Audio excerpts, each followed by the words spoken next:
E agora a gente fala que é totalmente possível, como a gente bem viu, né, que o agro continue sendo uma potência econômica do Brasil e também ganhe protagonismo quando o assunto é ajudar o país a reduzir as emissões de gases de efeito estufa.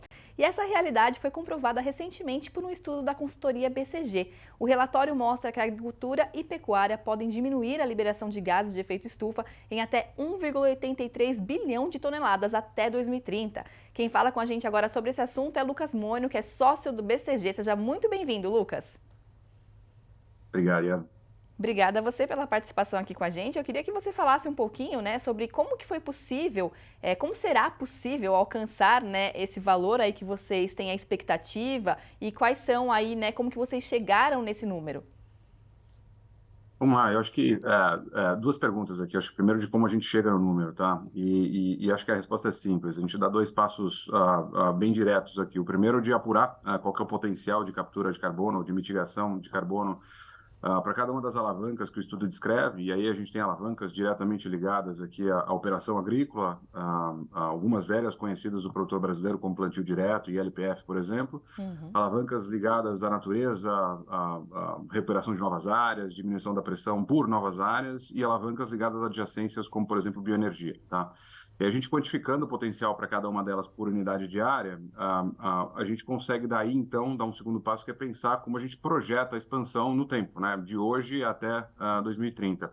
Então, para dar um exemplo conhecido do produtor também, se a gente pensar em LPF no começo dos anos 2000, era muito pouco, e hoje, menos de 25 anos depois, a gente tem quase 20 milhões de área em que esse sistema existe. Então, se a gente projeta isso para plantio direto, para ILPF, para fixação biológica de nitrogênio, para alavancas de reflorestamento ou, eventualmente, até bioenergia, a gente chega no limite superior do intervalo ali a quase 2 gigaton aí de carbono equivalente em potencial de mitigação, que é o número que você traz, e ele, de fato, é bastante impressionante.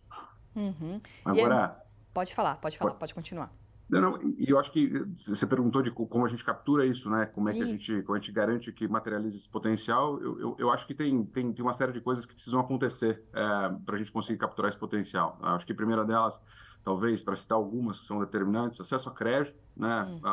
A capturar carbono pressupõe incorporar tecnologia. Na agricultura, tecnologia incorporada via capital crédito, principalmente para o pequeno e para o médio.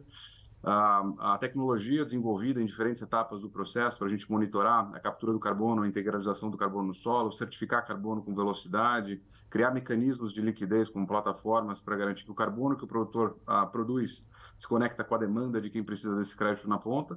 E eu acho que clareza em relação à regulação, né? Entender o funcionamento do mercado de carbono, ter um mercado de carbono transparente, vai de fato fazer o produtor rural destravar o investimento aqui e começar a produzir capturando carbono, que é o que a gente entende ser possível fazer.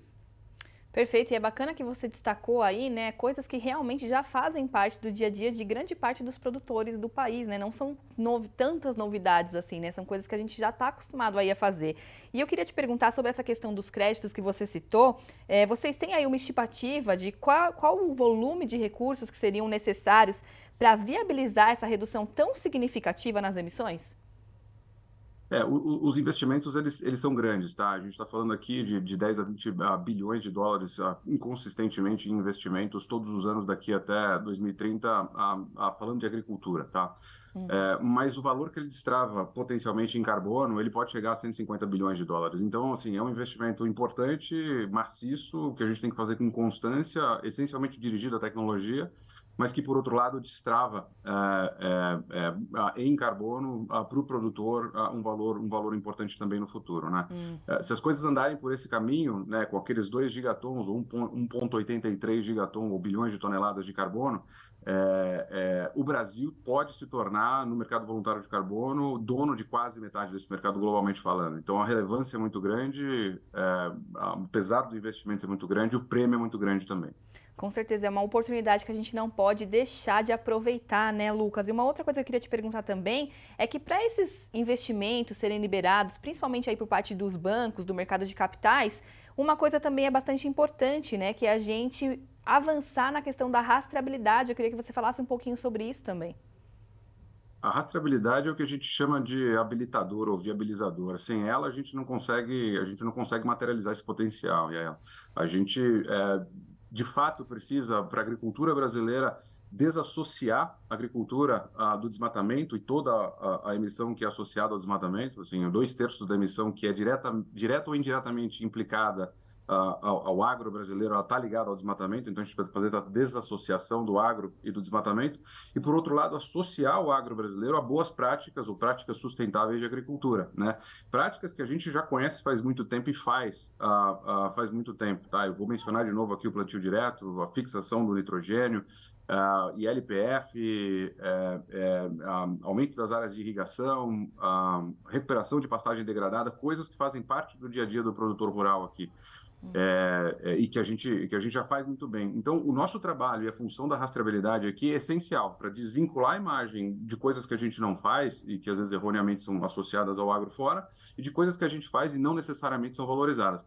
Quando a gente fizer isso, eu não tenho dúvida do que o produtor e o produto da agricultura do Brasil, eles vão ser valorizados principalmente pelo comprador internacional a prêmio, tá? Eu não tenho nenhuma dúvida disso. Que bacana. E quando a gente fala também em sustentabilidade, né, a gente diz muito que esses investimentos que são necessários muitas vezes podem ser uma barreira para os pequenos produtores. E aí eu te pergunto, né, o Pronaf e o Pronamp, por exemplo, são, na sua opinião, aí, mecanismos importantes para que a gente consiga trazer todo mundo nessa corrida pela sustentabilidade? Sem nenhuma dúvida. Eu acho que o Plano Safra, nesse aspecto, ele vem totalmente alinhado com as necessidades do setor e do futuro do setor, mais do que qualquer coisa. Eu acho que qualquer recurso carimbado aqui para apoiar, acelerar essa transição para uma agricultura de baixo carbono, sobretudo para o pequeno e para o médio, né, via incorporação de tecnologia, ele é importante, tá? Ele é importante e ele pavimenta o caminho para posicionar o Brasil como um líder nesse espaço, tá? Como eu falei, o Brasil ele tem potencial para ser dono de metade desse mercado de carbono associado à agricultura aqui. É possível produzir com altos níveis de produtividade, como o Brasil já faz, e é possível produzir capturando carbono. Esse dilema de produção versus meio ambiente, ele não existe, é um pouco o que o estudo prova aqui. Então, de novo, acho que vocês estão cobertos de razão. Esse recurso para o pequeno e para o médio, ele é essencial para dar acesso à tecnologia e, via tecnologia, aumentar a produtividade e aumentar o potencial de captura de carbono, que é gigante. É isso, é esse ganha-ganha para todos os lados, né? Ganha-ganha para a produtividade, também para o meio ambiente e para as questões climáticas. Muito obrigada pela sua participação aqui com a gente, Lucas. Eu que agradeço, sempre bom ficar falando de agricultura, de aumento de produtividade e de captura de carbono. É o futuro do agro do Brasil. É isso, obrigada mais uma vez, bom trabalho aí para vocês. Planeta Campo, patrocínio JBS, alimentar a mudança é o nosso compromisso. UPL, apoio SLC Agrícola, produzindo com eficiência e sustentabilidade.